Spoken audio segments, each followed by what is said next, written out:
Buenas noches, bienvenidos a Mysterium y gracias por estar al otro lado.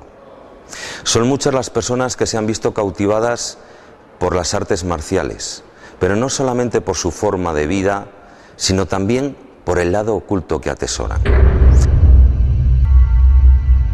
Y después, en nuestro reportaje de investigación, el equipo de Mysterium se ha desplazado en busca de lo insólito, en busca de lo sobrenatural. Hemos perseguido una historia, una vieja leyenda de fantasmas.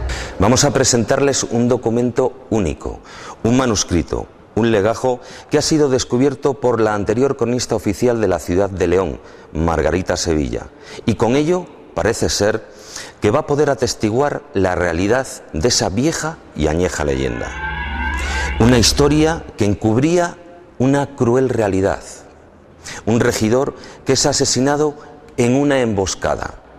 ¿Podría aparecerse el fantasma de este regidor para reclamar justicia? Hoy en Mysterium vamos a analizar las artes marciales desde un punto de vista diferente. Y para ello contamos con una auténtica figura internacional del karate, Luis Méndez Urueña, forjador de campeones del mundo y una auténtica leyenda viva de las artes marciales.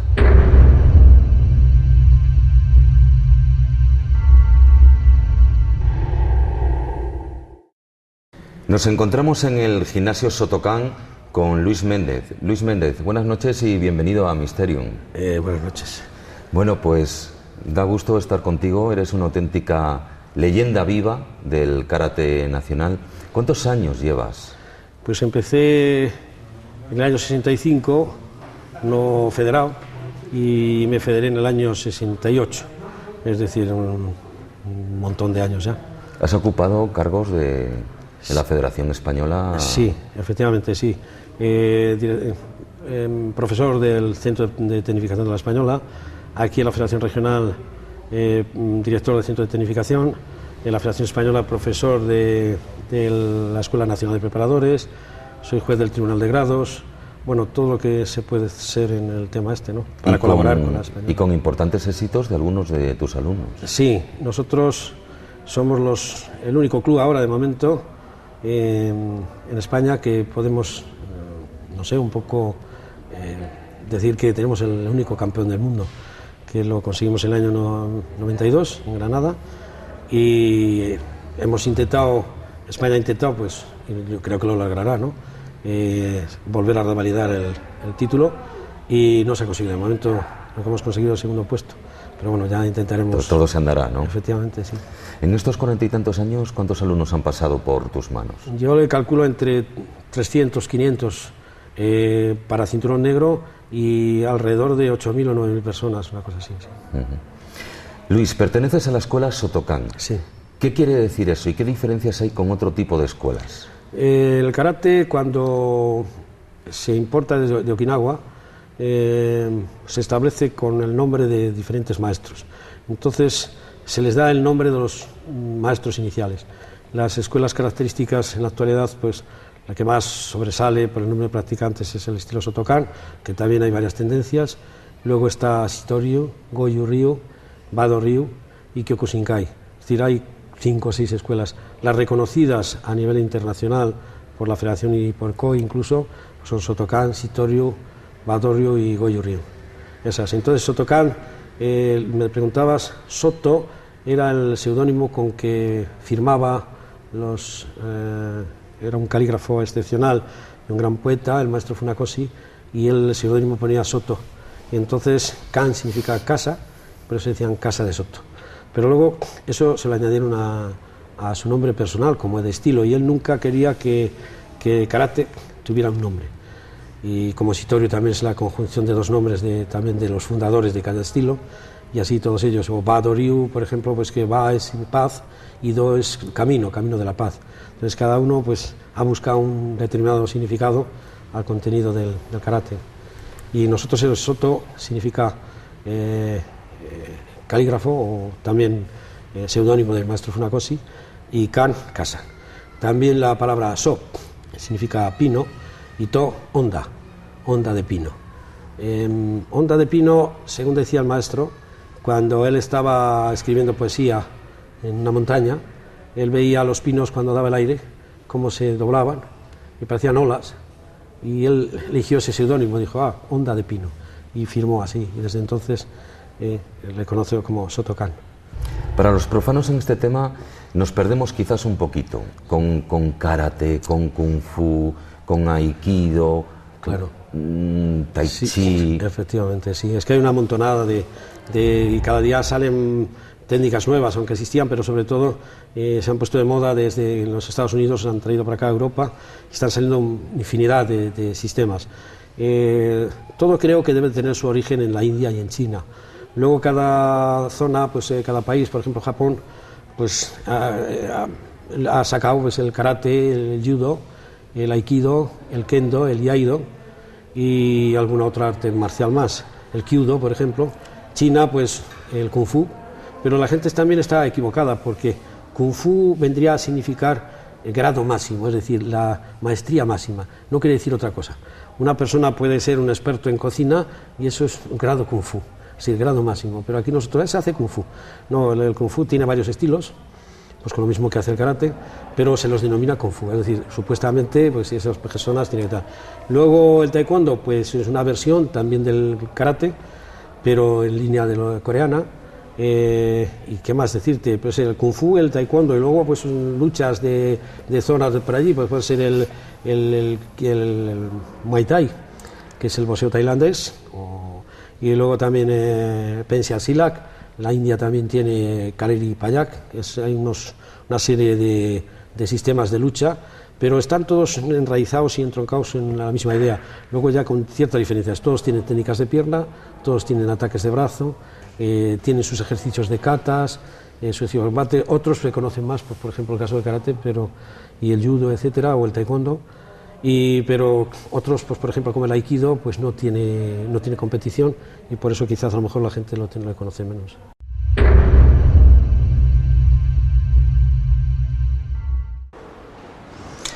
Estamos hablando de los misterios de las artes marciales, con una auténtica leyenda viva del karate internacional. Como leyenda, era hasta ahora una vieja historia de fantasmas, que vamos a poder ver si tiene visos de ser realidad. En mi libro, La cripta sellada, recojo una serie de expedientes X, los más antiguos relatos que he encontrado sobre el mundo del misterio, aquellos testigos que tuvieron el valor suficiente de declarar que se habían encontrado con lo insólito, con lo sobrenatural. Y entre ellos el caso que hoy nos ocupa, una aparición fantasmal, la aparición de un espectro que daba gracias al mismo asesino por las misas que estaban dando por su alma. Una leyenda que tiene visos de ser muy real, y todo ello gracias al descubrimiento de un manuscrito, un viejo legajo en el que una mujer pide y clama justicia por el asesinato de su marido. Pero mejor que yo se lo cuente, vamos a ver un avance de lo que van a poder ver a continuación de la entrevista.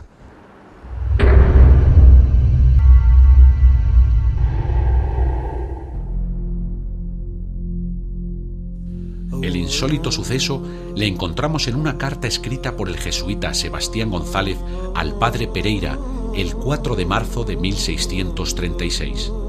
El documento original se encuentra en los fondos de la Real Academia de Historia de la Biblioteca de Madrid y cuenta una historia sobrecogedora, una historia de venganza, de piedad, de justicia, de muerte y del más allá.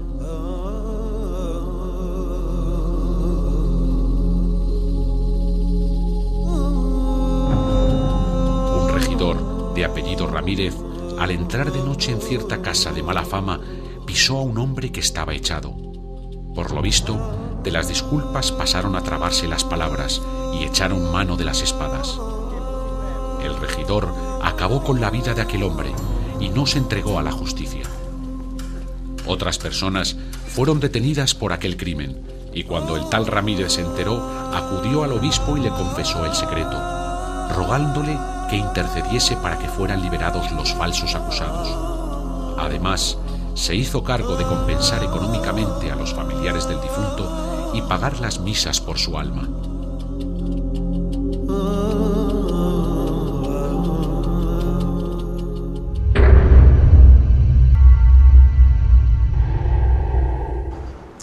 Interesante, ¿verdad? Pues van a poder verlo aquí, el Mysterium, dentro de unos instantes. Pero ahora vamos a continuar con la entrevista a Luis Méndez, un auténtico experto en artes marciales y con el que vamos a intentar descubrir los secretos ocultos del karate.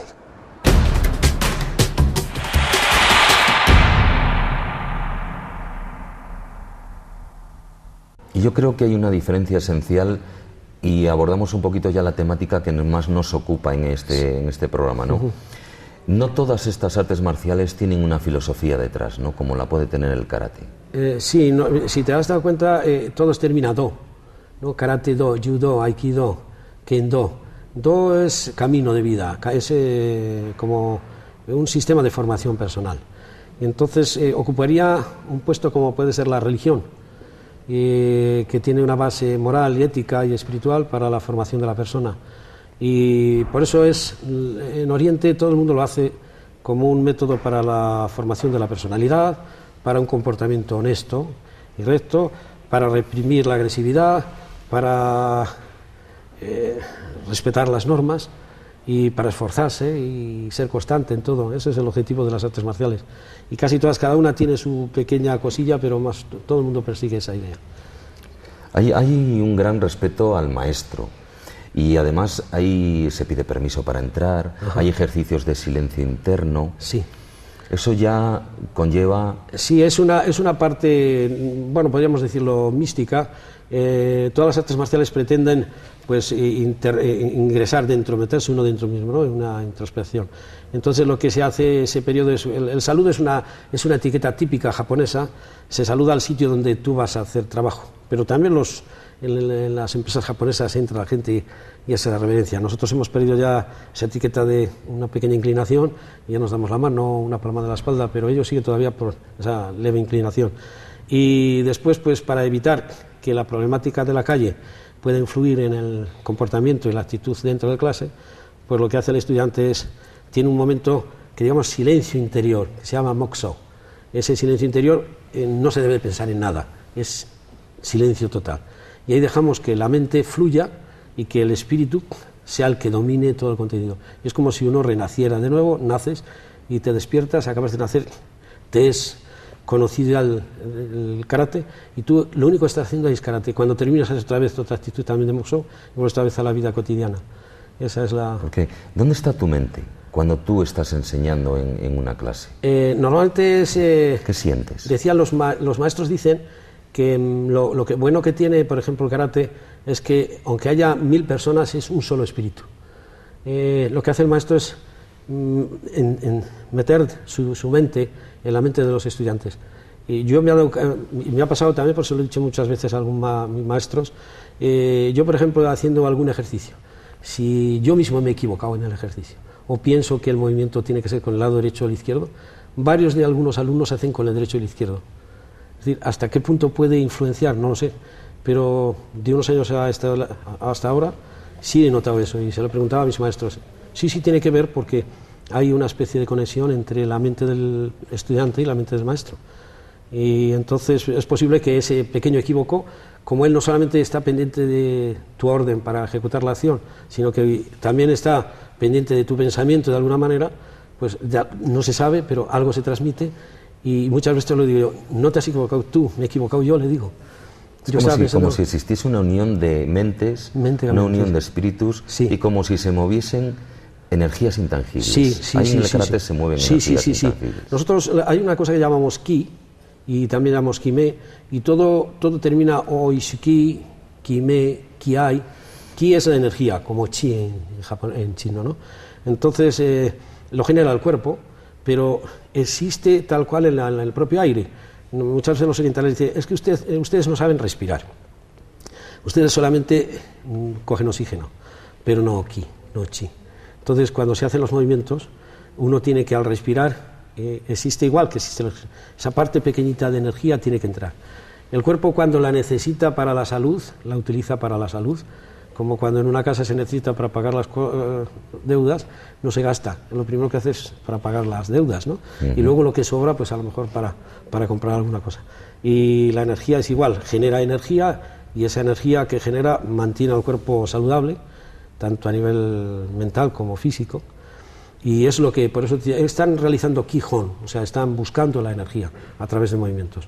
Pero la energía no solamente la realiza el cuerpo, sino es a través de la respiración entra, y esas pequeñas partículas de energía, de Qi, son las que son capaces de hacer muchas cosas que vemos en televisión, rompimientos o cosas un tanto extrañas para el resto de la gente. Precisamente era una de las cosas que te quería preguntar. Tú que has tenido la oportunidad de estar con grandes maestros, sí, hemos oído comentar de que incluso algunos son capaces de desplazar a otras personas sin tocarles. Pero antes de que me contestes, sí, vamos a escuchar unos breves consejos y enseguida volvemos.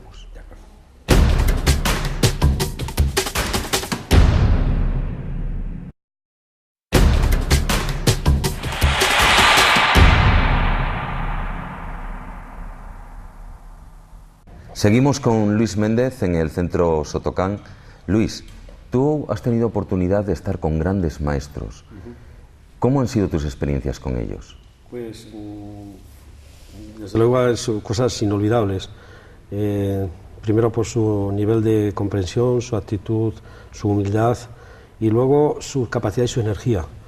Siempre se ha dicho que los maestros y que el karate y las artes marciales tienen un contenido místico y de energía interior muy fuerte, y efectivamente yo he podido comprobar, y luego también de las anécdotas y datos pero fidedignos que se hablan de ellos, cosas tremendas. El maestro Egami, dentro de la escuela Sotokán, de línea Sotokai, según se decía, el fotógrafo que intentaba realizar las fotos era incapaz de dar a la fotografía, al interruptor, para producir la foto, porque su vista, su mirada era tan penetrante que le bloqueaba. Y ya no, yo por ejemplo, el maestro Ueshiba no he podido conocerle, sí a su hijo Kisomaru, pero se decía que él era capaz de retener la entrada de un adversario solo con mirarle, era imposible de tomar la iniciativa. Y como son montones de maestros, muchos de ellos con el tiempo y a sus alumnos son capaces de transmitirlo, otros se lo han llevado a la tumba, porque la cultura oriental, exceptuando a los hijos, no permite transmitir detalles, aunque uno lo sepa, por falta de que la persona que está accediendo a ellos no termine su carrera. Es como darle el resultado a alguien en un examen y no hacer el examen. Tú te vas a hacer un examen y te dice el resultado del examen, entonces ya no está el examen. Si no has estudiado, quieres aprobar de forma fraudulenta, pues sí, pero lo normal es hacerse y esforzarse hasta conseguir, ¿no?, y aprobar ese examen. Pues ellos no adelantan detalles. Quizás en eso pecamos los occidentales, porque hacemos partícipes de los conocimientos o pequeños conocimientos que tenemos al estudiante. De alguna manera mejora la comprensión y la habilidad del estudiante, pero por otro lado a lo mejor cortamos esas ganas en el tiempo. Debes de experimentar el mismo, más que la experiencia de los demás, ¿no? Con la experiencia de los demás puede creer que es la experiencia propia de él y dejar sin trabajar.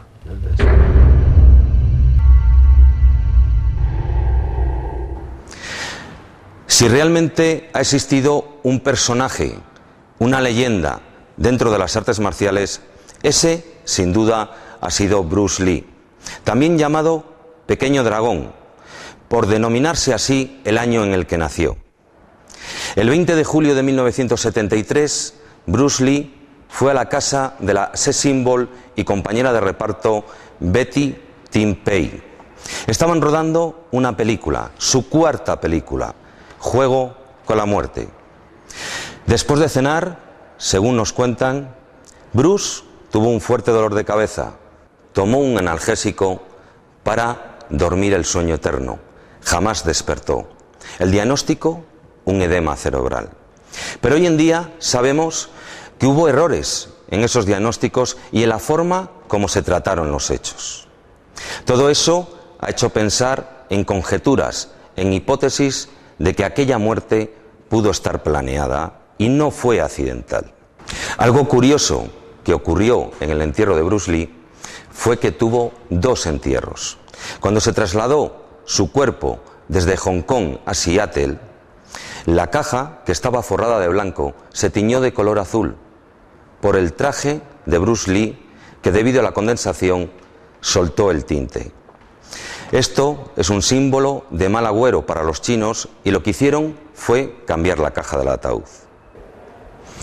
Son muchas las conjeturas, las hipótesis que nos tratan de explicar la misteriosa muerte de Bruce Lee.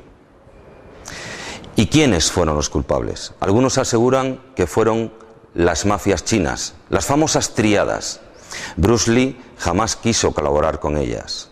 Otros hablan de que fueron los maestros de artes marciales, que incluso consiguieron envenenarle debido a que había descubierto, puesto a la luz, los secretos de las artes marciales. Otros acusan a la actriz Betty Tim Payne de que fuera ella misma quien le había envenenado. Incluso se afirma que murió de un infarto tras haber mantenido relaciones sexuales con ella. Y otros van mucho más allá. Hablan de la extraña maldición de la familia Lee. El padre de Bruce Lee murió con 64 años. Cuentan que en el entierro de su padre, Bruce Lee tuvo una premonición, y es que viviría justo la mitad de la edad de su padre, como así sucedió después. Pero es que además, el hijo de Bruce Lee, Brandon Lee, cuando estaba rodando también su 4ª película, El Cuervo, tenía una escena. El malo de la película debería de dispararle con una arma, por supuesto, de fogueo. Brandon Lee tenía una bolsa llena de sangre preparada en su abdomen. Ante la sorpresa de todo el mundo, aquella arma, aquella pistola, disparó una bala de verdad, hiriendo mortalmente al actor, algo que le causaría posteriormente la muerte. En la investigación que se realizó posteriormente, se descubrió que las balas de fogueo habían sido sustituidas por balas de verdad, balas con pólvora. Jamás se descubrió al responsable. Por eso se habla de la maldición de la familia Lee.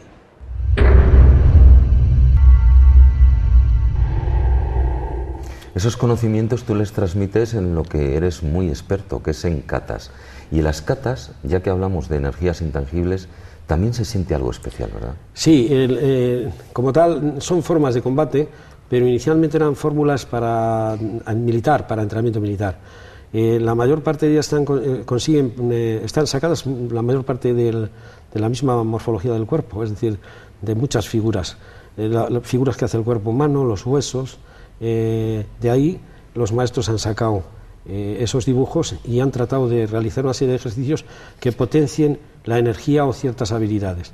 Entonces hay un apartado, por ejemplo, que llama Heian, que quiere decir paz de la mente, paz de los sentidos. Son 5 ejercicios que coinciden con los 5 sentidos físicos o químicos. No sabemos cuál es, si la primera potencia y relaja la vista o la controla. Lo que sí que está claro es que anterior a una situación de riesgo, la información exterior viene a través de la vista, luego del oído, del tacto y demás. Eso lo tiene que regular, y para regularlo el estudiante debe de hacer esos ejercicios, y de esa manera es capaz de mantener la mente en calma. Incluso esas energías, me comentabas antes, que también producían curaciones. Sí, efectivamente. Los katas en sí son ejercicios para la curación. Todas ellas tratan de controlar la energía, el ki, o el chi que hablan los chinos. Con una serie de ejercicios provocan que el organismo sea capaz de luchar pues contra, hoy hablan de las radicales libres y de la oxidación del cuerpo, a través incluso del oxígeno. Mediante los ejercicios retrasan esa oxidación, luchan a través de, pues ahora hay alimentos, también a través de los alimentos, pero a través del ki, y el ki es a través del propio oxígeno.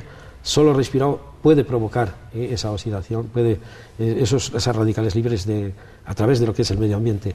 Los katas lo que procuran es ralentizar, incluso evitar. Y eso es un detalle del karate que la gente no sabe, y de muchas artes marciales, y que debían de tenerlo en cuenta, porque se evitarían muchísimas enfermedades. Lo que hacen las artes marciales es regular lo que los chinos y la gente más conoce así, el yin y yang, la parte positiva y negativa. Eso lo regula al 100%.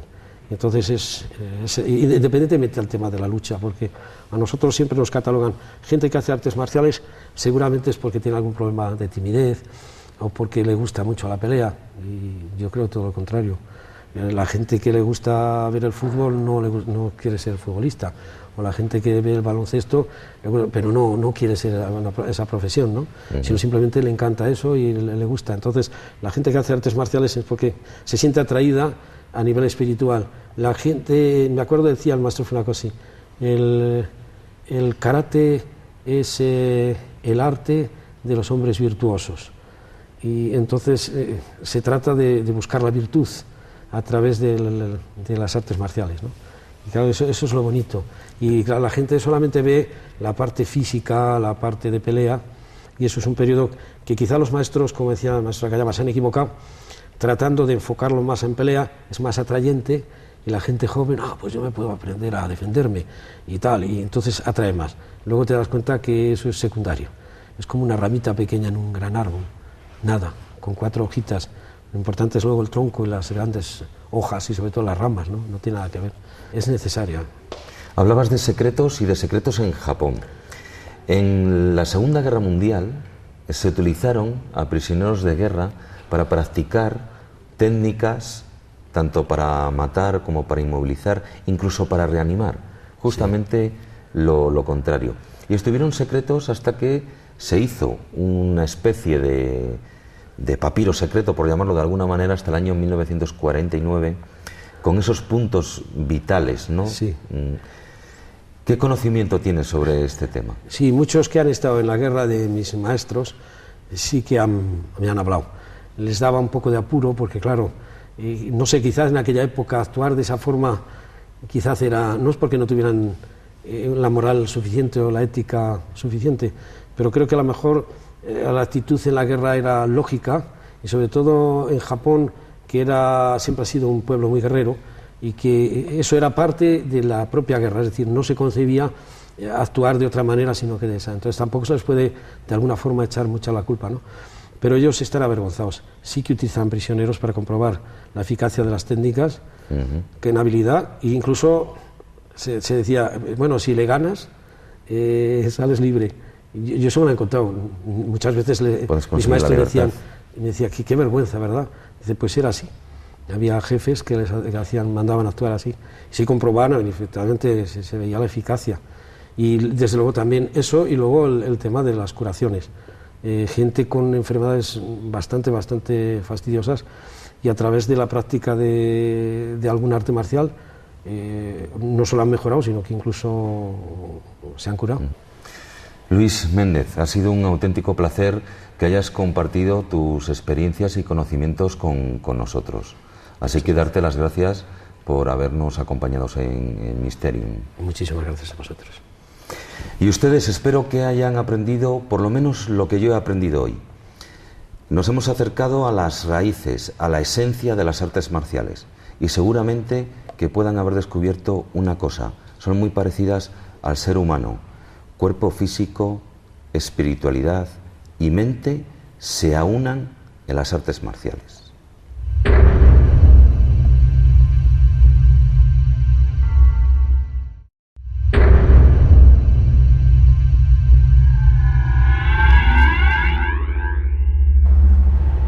¿Cree usted en la existencia del más allá?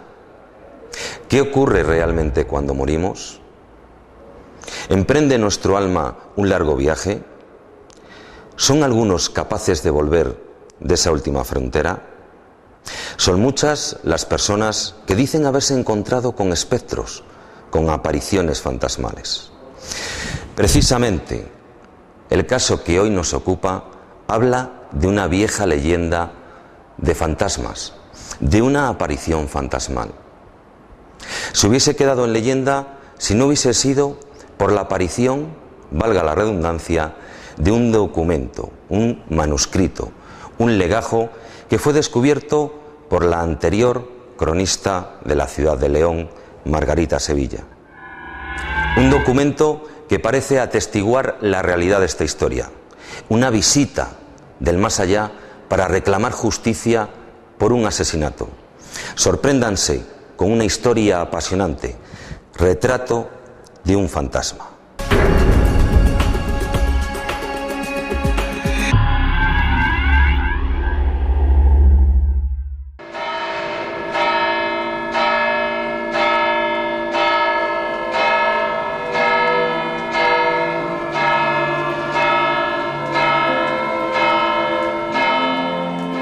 Existen antiguos relatos del mundo del misterio cuya veracidad es difícil de confirmar por el paso del tiempo y la falta de pruebas documentales.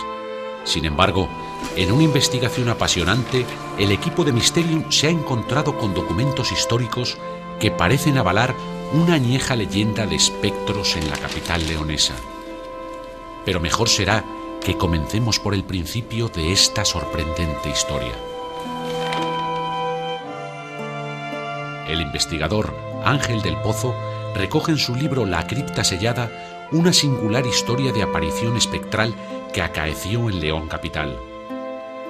Se trata de un auténtico expediente X, un suceso inexplicable que llenó de miedo y temor a aquel privilegiado testigo que tuvo un encuentro con lo imposible.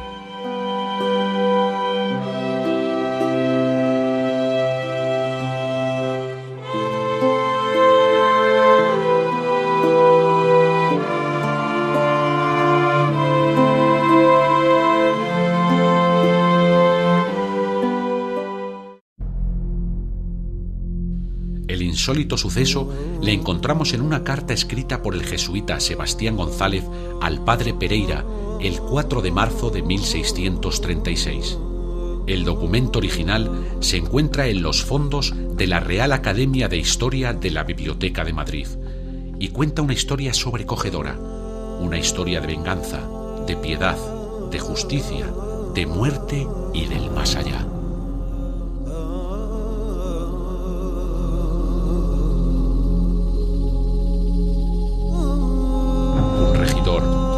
Ramírez, al entrar de noche en cierta casa de mala fama, pisó a un hombre que estaba echado.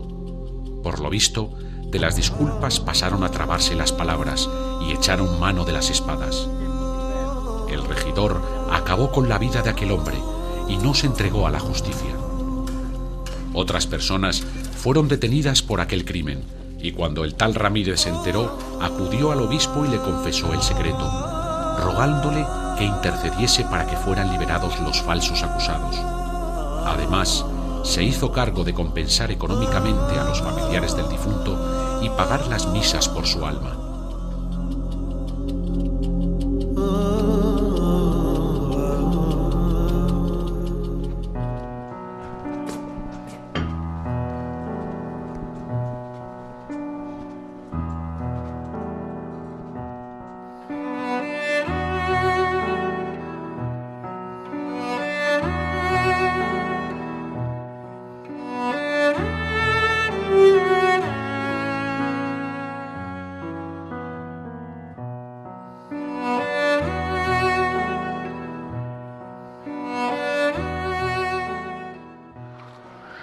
Algo bueno debería tener aquella casa, ya que el regidor volvió a visitarla. Otra noche, 4 hombres le impidieron el paso, y desenvainando espadas y cuchillos, dieron paso a una reyerta. Uno de los 4 tenía prisa por acabar con la pelea, y sacó una pistola. Pero cuando iba a disparar sobre el regidor, le detuvo un hombre que apareció de repente, diciéndole: «Tente, hombre, que te pierdes». Ahí acabó la riña.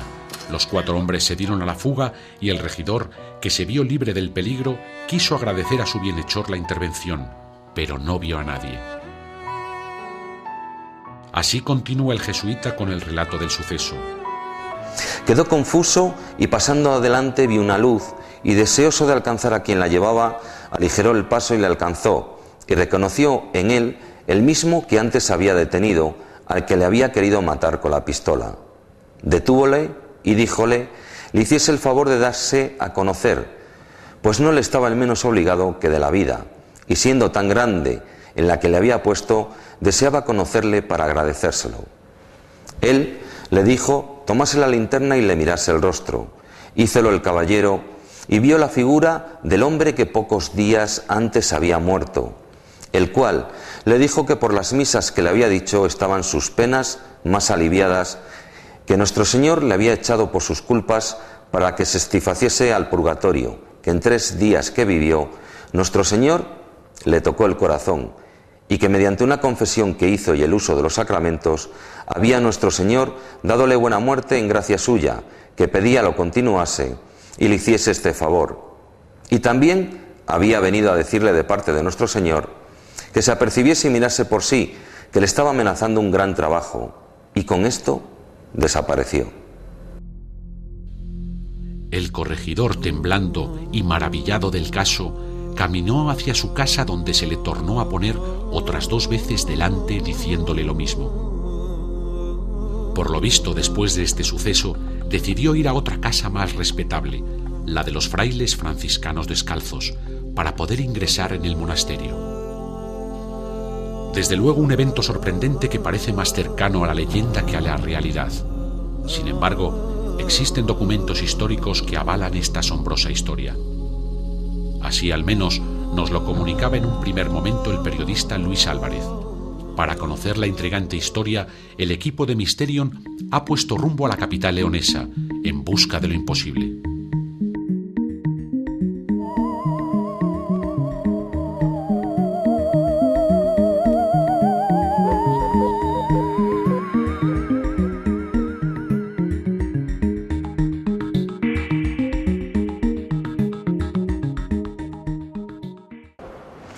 ...4 de marzo de 1636...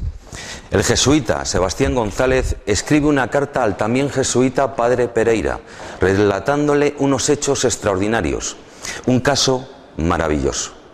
Cuentan la historia de un regidor de apellido Ramírez, que entra en una casa con mala fama.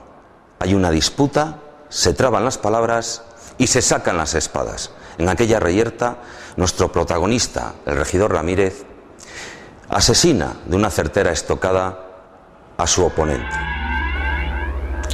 Pasan unos días y algo debería de tener aquella casa, porque nuestro regidor, nuestro protagonista, vuelve a ella y se vuelve a enzarzar en una discusión y en una pelea, pero esta vez sus oponentes son 4.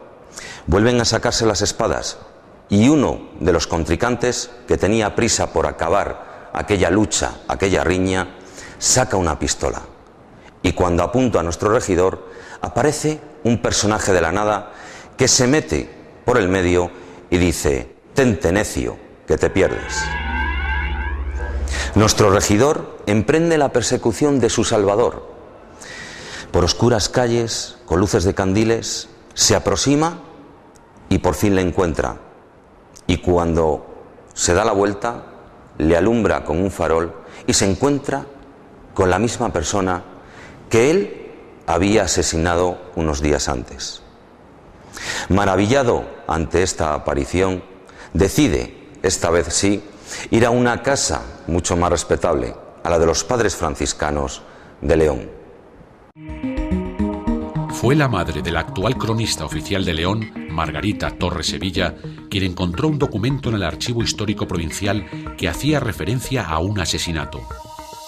Era una demanda de la viuda María de Fonseca y Quijada, que pedía justicia por un crimen tan grande como el asesinato de su marido, con alevosía, a traición en la plaza de la Catedral y por más de 8 caballeros.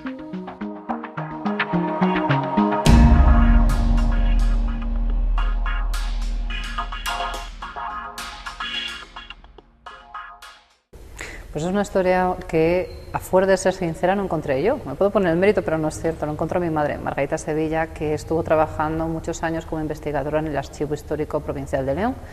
Y ella es experta en protocolos notariales y un buen día llegó a casa emocionada con una historia que es la siguiente. En el año 1607, en el mes de julio, allá más o menos por un día que cayó en martes, un regidor de León, de nombre Pedro de Villamizar, fue asesinado por 8 caballeros embozados de una forma absolutamente traicionera en la plaza de Regla, que hoy es la plaza de la Catedral.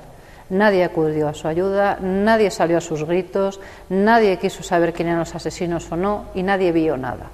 Esta especie de omertá de silencio fue rota por la viuda de este caballero, que era una mujer de armas tomar, María de Fonseca y Quijada. Pues doña María de Fonseca y Quijada, viuda con hijos, una mujer joven en un tiempo difícil para las mujeres, aprovechó las influencias de su familia para llevar ante el rey el caso del asesinato de su marido. Tenemos constancia documental de todos los hechos. La estremecedora historia comienza la noche de un martes de julio de 1607. Según dicen los protocolos notariales, esa noche en la Plaza de la Regla, justo al lado de la Catedral Leonesa, tuvo lugar un espantoso crimen.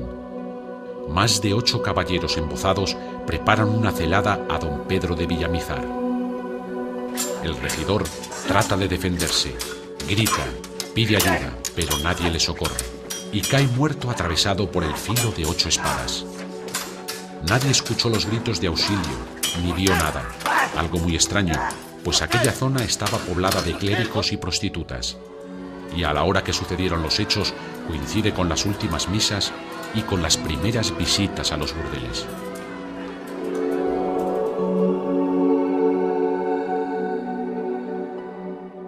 Por fundamentalmente prostitutas, clérigos, zona de burdeles, absolutamente nadie, un día de diario.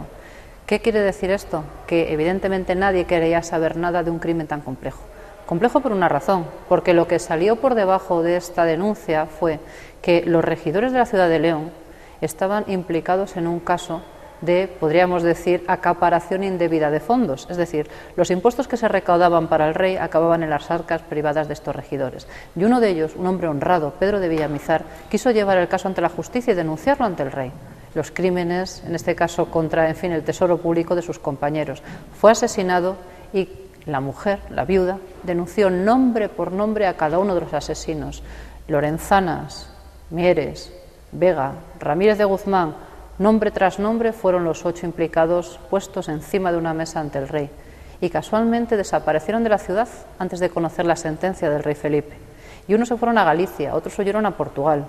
Y cuando años más tarde la mujer, cansada de pleitos, cansada de intentar justicia, casi se podría decir que abandonada de toda esperanza de obtener castigo al asesinato de su marido, murió, ocurrió una historia muy curiosa que llama la atención. Fue registrada en la cripta sellada por Ángel del Pozo y llama la atención porque es la continuación a esa historia que aparece en los documentos del histórico provincial, pero que en este caso nos lleva a la Biblioteca Nacional y nos lleva a Madrid y nos lleva a la Academia de Historia, nos lleva a otro tipo de fuentes. Desde Madrid llegó una noticia. Esta noticia hablaba de un regidor Ramírez, ese viejo Ramírez de Guzmán que antes habíamos comentado, entre los denunciados, que aproximadamente en 1636 ingresó en el monasterio de San Francisco de León. ¿Qué ocurrió para que ingresara? Por la historia que él relata y que recoge un jesuita es la siguiente. El regidor Ramírez, un día de mala compañía, allá por zonas de prostíbulos y burdeles, pisó a un caballero que estaba tirado en el suelo y hubo un cierto rifirrafe. El caso es que nuestro regidor Ramírez lo mató de forma, pues traicionera también. Cuenta él mismo, en la confesión que hace al obispo de este execrable crimen, que no se siente a gusto, dirá misas en su alma, hay una cierta incomodidad. Pocos días más tarde, frecuenta la misma zona, acude a semejante lugar y él mismo es rodeado por otras personas que buscan cobrarse su vida o robarle. Él se resiste y en un momento determinado corre peligro su existencia. Entonces aparece una figura de un hombre, de un caballero, que le salva la vida. Corre detrás el regidor Ramírez de este caballero y cuando al final este se para, se vuelve y le muestra su rostro, Ramírez descubre para su horror que es el mismo hombre al que había ejecutado, al que había asesinado pocos días antes. Cuenta él mismo que volvió a darse, a advertir, a caer en sus cabales y darse cuenta que solamente la voluntad de Dios podía salvarle. Y le dijo el caballero que se le apareció el fantasma: cuando la justicia de los hombres no llega más, es la justicia de Dios la que te advierte. Gracias por las misas que me has dedicado a mi alma, pero ahora preocúpate de la tuya, porque tu crimen tienes que purgarlo desde ese punto de vista de la justicia divina. Abandonó el terrenal mundo, desaparece su memoria y quédense con una, si quieren, referencia a una historia que es la siguiente. Cuando un regidor hereda su puesto, lo hace por muerte del anterior. Cuando un regidor deja su puesto es porque ha fallecido. Un regidor no desaparece, no es como ahora un cargo electivo el de concejal. En ese momento se llevaba durante toda la vida. Nuestro hombre desaparece, pero el cargo no se ocupa, por lo tanto sigue vivo. Y el mismo momento en que desaparece el regidor Ramírez de la lista de regidores, o sea, concejales del Ayuntamiento de León, aparece un monje Ramírez en el convento de San Francisco de León. Ese monje Ramírez, esa historia de un asesinato que aparece en los documentos también. Seguramente usted se preguntará quién fue la víctima y sobre todo cuáles fueron los motivos. Esta es la respuesta. El asesinado era un regidor de la ciudad que estaba casado con María de Fonseca, noble dama, pariente de los duques de Béjar, sobrina del célebre arzobispo Fonseca de Salamanca, descendiente del linaje de los señores de Villagarcía, castillo en el que se educó don Juan de Austria, hijo bastardo de Carlos V. Los motivos obedecían a móviles económicos. Pedro de Villamizar iba a denunciar al rey la apropiación indebida de parte de las recaudaciones monetarias por impuestos que se efectuaban para la corona. Los regidores de la ciudad estaban implicados y ante la tesitura de ser descubiertos decidieron asesinarle. Conocemos el nombre de todos ellos gracias a las pesquisas de la esposa de la víctima, que ante la pasividad de la justicia de la ciudad emprende sus propias investigaciones. Entre estos nombres figuran los de Juan de Mieres, Antonio de Villacorta, Diego Rodríguez Lorenzana, Francisco de Vega y el protagonista de la turbulenta historia, Ramírez de Guzmán. Transcurren los años y la esposa sigue clamando justicia y venganza, por lo que decide, gracias a sus importantes vínculos familiares, denunciarlo ante el propio rey. Es en este momento cuando desaparecen de la ciudad todos los regidores implicados. Unos van a Galicia, otros a Andalucía y algunos a Portugal. Al morir la desconsolada viuda y al abandonar los hijos la causa para esclarecer el crimen, es cuando de nuevo los regidores regresan a la ciudad, y entre ellos el regidor Ramírez. Tenemos constancia documental de que el regidor Ramírez ofrecía misas por el alma del difunto para lavar su mala conciencia, pero de una forma ambigua, por los regidores que nos precedieron, por los que estuvieron antes que nos. Es en este momento cuando desaparece el regidor Ramírez. Algo muy extraño debió de sucederle, pues ese cargo no se ocupa y se desocupa, sino que es heredado por los descendientes, y el oficio no queda libre hasta la muerte. Por tanto, sabemos que no había muerto.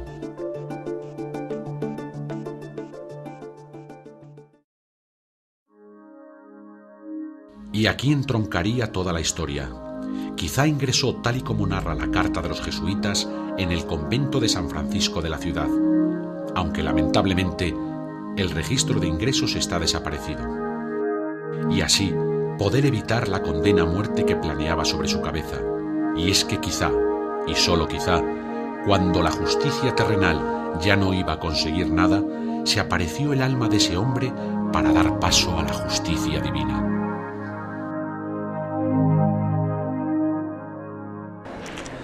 Si con el programa de hoy hemos conseguido que se formulen preguntas y que, por ejemplo, hayan conocido el mundo de las artes marciales desde un punto de vista diferente, el equipo de Mysterium se congratula por ello. Y si además hemos conseguido que se replanteen la posible existencia del más allá y que algunas ocasiones espectros del otro lado cruzan esa última frontera para venir hacia este lado, el equipo de Mysterium se encuentra satisfecho. Buenas noches, y solamente formularles una pregunta. ¿Quién se esconde detrás del telón de este teatro de lo absurdo?